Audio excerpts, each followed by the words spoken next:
Hello everyone, good evening, Radhe Radhe ji. स्वागत है आप सभी लोगों का संध्या लाइफस्टाइल व्लॉग गज़ब ऑनलाइन में।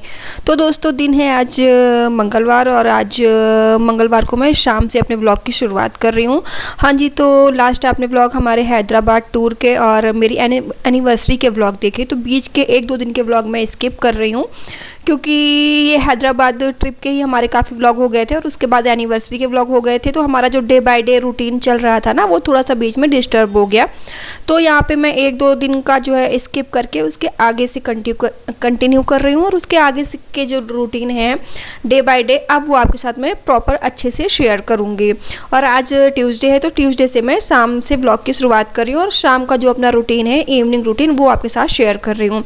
तो दोस्तों, आज सुबह से ही मेरी तबीयत कुछ ठीक नहीं थी, फीवर सा लग रहा था, वीकनेस लग रही थी। तो आज दोपहर से ही मैं सुबह ही काम सारे ख़त्म करके नाश्ता वगैरह करके फिर लेटी हुई थी। दोपहर में मैं खाना बनाने के लिए भी नहीं उठी, तो जो नाश्ता रखा था, चौहान साहब तो वैसे भी देर से ही सोकर उठते हैं, तो उन्होंने वही नाश्ता किया। और शाम को चौहान साहब ने अभी जो है चाय बना कर दी, तो मैंने चाय वगैरह पी, तो मुझे थोड़ा सा अच्छा लगा। तो चौहान साहब जो है चाय देकर नीचे चले गए क्रिकेट खेलने के लिए और यहाँ पे मैं फिर रेडी होके आ गई किचन में। क्या है ना, कभी कभी बस ये सोच कर लेटे रहो ना कि तबीयत ठीक नहीं है, तबीयत ख़राब है और ठीक से रेडी ना रहो, कैसा भी हुलिया बनाए रखो, तब भी जो है बहुत वीकनेस लगती। तो अपना हुलिया ठीक करके मैं आ गई हूँ अपनी किचन में शाम के खाने की तैयारी करने के लिए। तो दोपहर में तो आज खाना बनाया नहीं था मैंने, तो चलो शाम को आज मसूर की दाल बनाती हूँ। तो हमारे पतिदेव को मसूर की दाल बहुत पसंद है। तो यहाँ पे बस मैं मसूर की दाल बिन के साफ़ करके पानी में भिगो कर रख दे रही हूँ। क्या है ना, अभी सोच रही हूँ जाऊँगी शाम को थोड़ा नीचे टहल के वॉक करके आऊँगी ना, तो थोड़ा सा मन को अच्छा लगेगा, सबसे मिलूँगी, बातें करूँगी, तो थोड़ा सा अच्छा फील आएगा। तो नीचे जाने से पहले मैं खाने की तैयारी कर दे रही हूँ।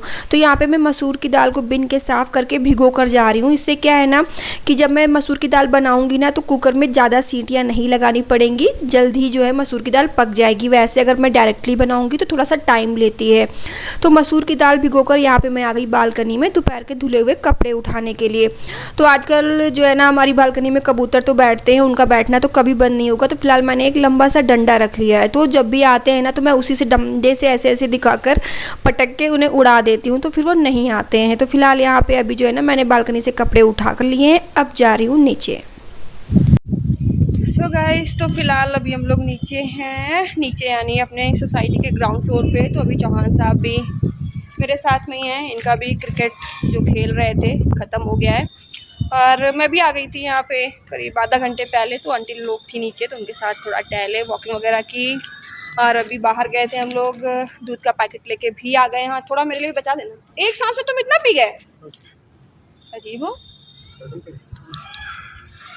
ठंडी भी नहीं है ज़्यादा।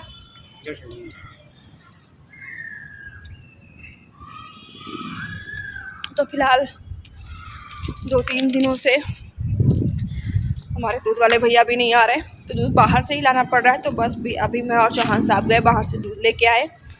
और फिलहाल आजकल यहाँ पे आज का मौसम भी थोड़ा ज़्यादा गर्म है, सुबह से ही काफ़ी गर्म लग रहा है। तो अभी फ़िलहाल नीचे बड़ा सुकून मिल रहा है। तो मैंने और चौहान साहब ने सोचा थोड़ी देर अभी नीचे बैठेंगे, थोड़ी ठंडी ठंडी हवा में बड़ा अच्छा लग रहा है। ऊपर तो बड़ी गर्मी लग रही थी, तो आज थोड़ी देर बैठ के टहल के फिर ऊपर जाएंगे। तो फिलहाल ऐसे रोज़ तो मौसम ठीक रहता है, आज थोड़ा गर्म ज़्यादा हो गया है। तो फिलहाल चलो थोड़ी देर वॉकिंग करते हैं, उसके बाद फिर हम लोग जाएंगे ऊपर। तो फिलहाल इवनिंग वॉक करने के बाद मैं और चौहान साहब जो है दूध लेके अभी ऊपर आ गए हैं अपने फ्लैट पे। और ऊपर आने के बाद फिर से आ गई हूँ मैं किचन में और अपनी जो शाम की ड्यूटी है वो करने में लग गई हूँ। हम हाउसवाइफ का तो ऐसा ही रहता है कि तबीयत ख़राब हो या हमारा काम करने का मन हो या ना हो, हमें जो अपने सुबह शाम के घर के काम होते हैं वो प्रॉपर अच्छे से निपटाने ही पड़ते हैं। और अगर हम अच्छे से वो काम नहीं भी करते हैं तो उसमें नुकसान हमारा ही होता है। तो फिलहाल दोस्तों, मैं आपको बता दूँ कि तबीयत मेरी हाँ थोड़ी सी ख़राब है, वो तो सबकी ख़राब होती, लेकिन इतनी नाजुक मैं भी नहीं हूँ। हाँ, मेरा जो मायका है ना वो प्रॉपर शहर का है, लेकिन सॉरी, जो मेरा ससुराल है ना वो प्रॉपर शहर का है और मेरा मायका है गांव का। मैं भी गांव से बिलोंग करती हूँ। तो फिलहाल मैं इतनी नाजुक नहीं हूँ, बहुत मजबूत हूँ। अपना घर चलाना, अपने घर के काम काज को आसानी से निपटाना, अकेले निपटाना, ख़ास तौर से जब हम घर परिवार से इतनी दूर रह रहे हों, तो अकेले मुझे अपना काम आसान करके कैसे पूरा करना है वो मुझे बहुत अच्छे से आता है। तो फिलहाल अगर फैमिली के साथ हो, तबीयत ख़राब हो, काम करने का मन ना हो, तब तो फैमिली में सब लोग मिलके कर लेते हैं। लेकिन जब अकेले कहीं बाहर आप रह रहे हो काम के, अपनी नौकरी के पर्पज़ से, तब तो तबीयत अच्छी हो ख़राब हो तो घर का सारा काम अकेले ही संभालना पड़ता है। तो मन हो या ना हो, तबीयत ख़राब हो या अच्छी हो, वो हमारे लिए मायने नहीं रखता। तो फ़िलहाल चौहान साहब तो मेरे जो पतिदेव हैं बहुत अच्छे हैं। कभी कुछ ऐसा होता है ना तो घर के कामों में मेरी बड़ी हेल्प करते हैं। तो बस यहाँ पे मैं भी जो है अपने घर के कामों को फटाफट कैसे निपटाना है, अपनी गृहस्थी आसान तरीके से कैसे चलानी है, अपनी गृहस्थी को चलाने के ईज़ी टिप्स और क्या क्या नुस्खे हैं, वो सारे जो है मैं अपने जुगाड़ कहीं ना कहीं भिड़ा के अपने गृहस्थी के, अपने घर के कामों को आसान बना लेती हूँ और फटाफट निपटा लेती हूँ। तो चलिए आगे कंटिन्यू करते हैं। तो यहाँ पे देखिए किचन में आने के बाद मैंने दूध गर्म करने के लिए रख दिया और एक साइड जो है अपने और चौहान साहब के लिए चाय बना कर लेके हॉल में आ गई हूँ। तो बस यहाँ पे खड़े होके हॉल में, थोड़ा सा बालकनी में खड़े होके चाय पी रहे थे, क्योंकि आज गर्मी बहुत ज़्यादा है ना, तो अंदर बिल्कुल रुकने का मन नहीं कर रहा था। तो बस यहाँ पे चाय वगैरह पीने के बाद फिर से आ गई हूँ किचन में कि फटाफट खाना बना कर रख देती हूँ। तो बस यहाँ पे मसूर की दाल में जो है मैंने तड़का लगाना स्टार्ट कर दिया है। तो मसूर की दाल छौंकने के लिए मैंने जो है सब्जी, प्याज, लहसुन, हरी मिर्च, टमाटर, जो नॉर्मल चीज़ें होती हैं ये सब मैंने काट के रख ली हैं अच्छे से। और मसूर की दाल मैं सिंपल तरीके से ही बनाती हूँ, मतलब बहुत ज़्यादा मसाला भी नहीं डालती। तो बस यहाँ पे देखिए मैं सरसों का तेल मैंने कुकर में डाल दिया। मैं आपको बता दूँ कि मैं सब्जी हो या किसी चीज़ का तड़का देना हो तो वह मस्टर्ड ऑयल यानी सरसों के तेल से ही बनाती हूँ, जो कि हमारे लिए काफ़ी हेल्दी होता है। तो बस यहाँ पे कुकर में मैंने सरसों का तेल डाला। तेल गर्म हो जाने पे मैंने यहाँ पे इसमें थोड़ा सा जीरा डाला है, हींग डाला है। अब इसमें प्याज, लहसुन, हरी मिर्च, थोड़ा सा अदरक और प्याज, ये सब पहले अच्छे से मैंने भून लिया। और वो जब हल्का सा गोल्डन ब्राउन हो गया प्याज, लहसुन वगैरह, तब यहाँ पे मैं चुटकी भर हल्दी डाल के फिर इसमें टमाटर डाल दिया।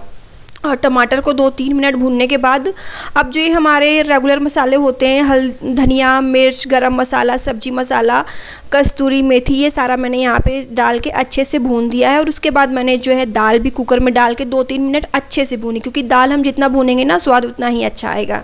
और दाल भूनने के बाद बस यहाँ पे कुकर में पानी डाल के और एक उबाल आने के बाद यहाँ पे सीटी लगा दी।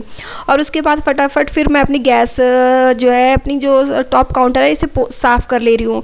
दोस्तों मेरी आदत है, मैं किचन में जब भी काम करती हूँ ना, तो मैं जो अपनी किचन की सफाई है ना, वो बात के लिए नहीं डालती कि खाना पूरा कंप्लीट ख़त्म बनाने के बाद ही पूरी किचन साफ़ करूँगी, फिर वो काम ज़्यादा फैल जाता है। मैं काम करती जाती हूँ और जो सामान जैसे फैलता जाता है उसे तुरंत साफ़ करती जाती हूँ। तो आज यहाँ पे देखिए रोटियाँ जो मुझे मुश्किल से 5 या 6 रोटियाँ ही बनानी है, क्योंकि मैं दाल के साथ चावल भी बना रही हूँ, तो 5-6 रोटियाँ ही लगेंगी हम लोगों को। तो बस यहाँ पर रोटियाँ मैंने 5-6 पहले ही बेल के रख ली हैं, क्योंकि अगर ज़्यादा रोटी होती है तब तो बेलते जाओ सेकते जाओ, लेकिन कम रोटियां हैं तो मैंने पहले ही बेल के रख ली ताकि फटाफट सेकते जाएंगे। तो तवा जब तक गर्म हो रहा है, मैं यहाँ पे चावल धुल के चावल भिगो कर रख दे रही हूँ। तो चावल भी थोड़े से ही हैं, बस 1.5 चमचा। तो बस चावल को धुल के भिगो के अच्छे से रख दिया है। और जब हमारा ये दाल वाला कुकर खाली हो जाएगा तब मैं इसमें चावल बनाऊँगी। और चावल को पहले भिगोने से फ़ायदा ये होता है कि चावल हमारा एक सीटी में बढ़िया छिरका छिरका एक एक दाना अलग बिल्कुल पुलाव टाइप का पकता है। और चावल का जो स्टार्च होता है ना, जो फैट वाला पार्ट होता है, वो हट जाता है। चावल हमें नुकसान नहीं करता।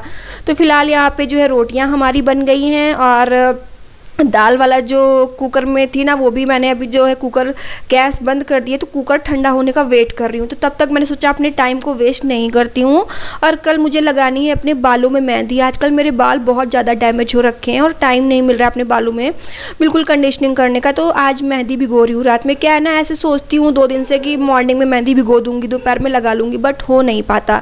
तो आज यहाँ शाम को ही भिगो के रख दूँगी ना, तो फिर तो एक बार भीग जाएगी तो बालों में भी लग जाएगी। तो बस यहाँ पे चाय की पत्ती की पानी में ही मैंने साहिबा मेहंदी लाई है इस बार। तो साहिबा मेहंदी चाय की पत्ती के पानी में जो है अच्छे से इसको जो है इसका पेस्ट बना ले रही हूँ। और यहाँ पे मैंने डाला है हाफ नींबू मेहंदी में। बस चाय की पत्ती का पानी और नींबू हो, बस इतने में ही अपना मेहंदी का मैं पेस्ट रेडी करती हूँ। आप चाहो तो कॉफ़ी पाउडर भी डाल सकते हो, बट मैं कॉफ़ी पाउडर नहीं यूज़ करती। तो बस अब यहाँ पे मेहंदी को अच्छे से घोल के, इसमें गांठें पड़ जाती है ना, तो इस वजह से इसको और अच्छे से फेंटना पड़ता है। तो बस इसको यहाँ पे अच्छे से फेंट के रख दिया है, क्योंकि अभी रात में भिगो दूँगी ना तो मेहंदी जितना भीगती है ना उतना ही अच्छा वर्क करती है हमारे बालों के लिए। तो बस यहाँ पे ये मेरा मेहंदी का पेस्ट भी रेडी है। इसमें पहले तो मैं जो है आंवले का पाउडर होता है, जो आंवला पाउडर, मैं वो भी डालती थी। उससे क्या होता है ना, वो हमारे बालों को काला करने में अच्छे से वर्क करता है। लेकिन अभी मेरे पास आंवला पाउडर नहीं है, तो सिर्फ मैं चाय की पत्ती और पानी में और नींबू में ही अपनी मेहंदी घोल कर रख रही हूँ। यहाँ पे दाल देखिए कितनी बढ़िया पक चुकी है, गल चुकी है जैसे हमें चाहिए, और बस मुश्किल से 3 सीटियों में। तो ये हुआ फ़ायदा हमारे दाल को आधे 1 घंटे पहले भिगो के रखने का। तो यहाँ पे दाल खाली कर ली है। अब यहाँ पे मैं जो चावल मैंने पहले आधे घंटे पहले भिगो के रखे थे, अब मैं यहाँ पे कुकर में चावल भी चढ़ा रही हूँ। और दोस्तों ये देखिए हमारे जो है ये दोपहर के यानी मॉर्निंग के चावल हैं ये, जो कि मैंने फ्राई राइस बनाया था उसके लिए उसमें बचे थे। तो ये मॉर्निंग वाले चावल भी मैं इसी चावल के साथ अच्छे से मिक्स कर दे रही हूँ, ताकि जब ये ताज़े वाले चावल बनेंगे ना तो उसमें वो भी अच्छे से बन जाएंगे, 1 सीटी में ही पक जाएंगे और बिल्कुल ताज़े लगेंगे। पता नहीं चलेगा कि हाँ ठंडे चावल हैं कि नहीं। बस इनको अच्छे से मिक्स कर देना है, गांठें नहीं पड़नी चाहिए चावल में, अच्छे से मिक्स करना है।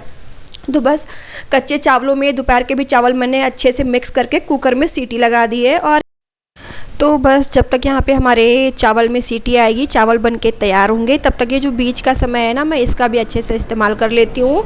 इसी बीच के टाइम में मैं अपनी पूरी किचन अच्छे से साफ़ कर लेती हूँ। टॉप काउंटर आगे और पीछे दोनों के जो है उनको अच्छे से साफ़ करके, और जो खाना बनाने के दौरान बर्तन निकले हैं ये सारे बर्तन भी साफ़ कर लेती हूँ, ताकि ये सारे काम ख़त्म हो जाएंगे। इसके बाद आराम से सुकून से बैठ के हम दोनों मियाँ बीवी आराम से खाना खाएँगे। तो बस यहाँ पर मैं अपनी किचन, अपना जो गैस है इसको अच्छे से साफ़ कर ले रही हूँ। तो क्या है ना, खाना बनाने के बाद गैस तो वैसे भी काफ़ी ऑयली हो जाती है, तो खाना बनाने के बाद गैस को तो अच्छे से ही साफ़ कर लेना चाहिए। तो बस ये किचन का जो ऊपर का टॉप काउंटर है इसको अच्छे से साफ़ करने के बाद यहाँ पे अब मैं लग गई हूँ बर्तन धुलने के लिए। तो जो मेरी आदत है, मैं जो रात में जिन बर्तनों में खाना बनाती हूँ, और जैसे रोटी बनाने वाले बर्तन हो गए, चकला बेलन वगैरह, सब मैं तवा वगैरह रात में ही धुल के रख लेती हूँ। बहुत से लोगों को मैंने देखा है अगर रात में रोटी वगैरह बनाते हैं तो वो तवा है और ये चकला बेलन वगैरह रात में नहीं धुलते हैं, उसको ऐसे ही रख लेते हैं, मॉर्निंग में फिर से बना के धुलते हैं। बट मेरी आदत है मैं रात में ही धुल के निपटा देती हूँ। अगर दिन में बनाती हूँ तो मैं दिन में भी धुल के उसको हटा देती हूँ, मैं 2 बारी के लिए नहीं रखती। और वैसे भी मैं अपनी किचन में जो है सारे बर्तन रात में ही धुल के हटा कर सोती हूँ। मैं बर्तन अपने रात में कभी भी जूठे नहीं रखती, नहीं तो इससे क्या है ना, कॉकरोच और ये जो छोटे छोटे कीड़े होते हैं ना, इनका होने का कुछ ज़्यादा ही चांसेस हो जाता है। तो बस यहाँ पे मेरी किचन का काम जो है ऑलमोस्ट कंप्लीट हो चुका है, बस बर्तन लास्ट है। बर्तन भी धुल चुका है और एक साइड हमारे कुकर में चावल पक रहे हैं। और ये देखिए चावल बन भी चुके हैं और कुकर को मैंने हटा के पीछे के टॉप काउंटर पे रख दिया है। और यहाँ पे अब जो है अपनी किचन को अच्छे से क्लीन कर ले रही हूँ। और किचन तो मुझे वैसे भी अपनी बिल्कुल शीशे की तरह चमकती हुई ही पसंद है। और जिन लोगों को थोड़ा सा साफ़ सफाई का, मेरी सासू माँ का कहना है, जिन लोगों को थोड़ी साफ़ सफाई पसंद होती है ना, वो चाहे बीमार हो, चाहे थके हो, जैसे भी हों, वो बीच में किसी ना किसी तरीके से टाइम निकाल के कोई ना कोई जुगाड़ फिट करके वो अपना काम पूरा कर ही लेते हैं। तो ठीक यही हिसाब किताब मेरा भी है। मेरी तबीयत ख़राब हो, कुछ भी हो, मैं कुछ ना कुछ करके अपने काम जैसे करती हूँ वैसे पूरे कर ही लेती हूँ। तो बस यहाँ पे किचन के कामों से फुर्सत मिल गई। रात का बज गया था यहाँ पे 10:30। बस यहाँ पे अब हमारी खाने की प्लेट लग रही है। तो यहाँ पे खाने में क्या है, हमारे पास गर्मा गर्म मसूर की दाल है, चावल, रोटी, और ये दोपहर के आलू फ्राई। इनको भी मैंने गर्म कर लिया है अच्छे से, काफ़ी टेस्टी, काफ़ी अच्छे बने थे। तो दोस्तों ये हमारी खाने की थाली लग रही है, तो आ जाइए आप भी हमारे साथ गर्मा गर्म खाने का मज़ा लीजिए। तो दोस्तों बस यही था मेरा आज का व्लॉग, जो कि मैंने आपके साथ अपना इवनिंग रूटीन शेयर किया, और साथ में ये भी बताया कि मैं अपने कामों को, अपने कौन कौन से जुगाड़ लगा के और किस किस तरीके से अकेले ही अपने घर के कामों को जो मैं आसान बना लेती हूँ, ताकि मुझे अकेले करने में प्रॉब्लम ना हो और मैं आसानी से अपने घर के काम निपटा लूँ। तो दोस्तों हमें कमेंट करके ज़रूर बताइएगा कि आपको हमारा ये आज का व्लॉग कैसा लगा, मेरे घर को चलाने के जुगाड़। तो फिलहाल यहाँ पे अगर अभी तक आपने हमारे चैनल को सब्सक्राइब नहीं किया है तो प्लीज़ जल्दी से मेरे चैनल को सब्सक्राइब कर लीजिए, बेल आइकन को प्रेस कर दीजिए। और अगर आपको हमारे वीडियो अच्छे लगते हैं, आप हमें सपोर्ट करना चाहते हो, तो प्लीज़ हमारे वीडियो को आप शेयर भी कर सकते हो। तो चलिए बस आज का व्लॉग यहीं पे स्टॉप करती हूँ और फिर मिलती हूँ आपसे अपने अगले रूटीन में। तब तक के लिए स्वस्थ रहिए, मस्त रहिए, टाटा बाय बाय, राधे राधे जी।